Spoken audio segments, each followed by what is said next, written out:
Simple lang. Kung sino ang unang maka 21 points, sila ang mananalo. 21. Naku, sige. Kakayanin namin to. Bahala na. Ako bahala sa tubig, towel at emotional support. Ganito ang gawin nyo, dito kayo pumuesto. Tapos ikaw, kaibigang kalabaw, dito ka. Sigurado bang game plan yan? Parang nag-drawing ka lang ng plato eh. Pero sige, baka gumana. Simula na! Tingnan natin kung sino nangangap sa 21! Relax lang! Basahin muna nyo ang galaw nila! 4-0 na agad! Okay lang yan, scouting phase pa lang natin yan. Mainit agad! Yan! Ganyan nga! Eto na, Carabao! Pass! Nakuha ko! Watch this! Ang galaw! Kambing, sisigit-dikitan mo ako! Butchoy, Carabao, palawaking espasyo! Pasok, shooter! Wato! Magaling! Wow! Galing no! Alley-oop dunk yan!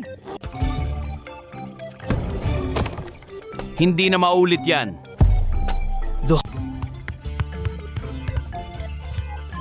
Sabi ko sa inyo, bilis lang ang puhunan. Ang gagaling niyo mga kaibigan!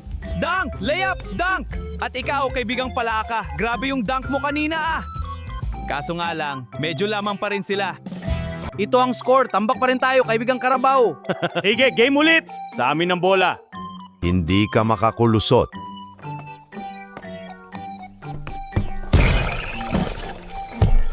Naku! Nakascore na naman sila! 12-6 na ang score! Babawi tayo! Akin ang ilalim. Yan, tama yan! Set up muna! Pwestuhan ng ilalim!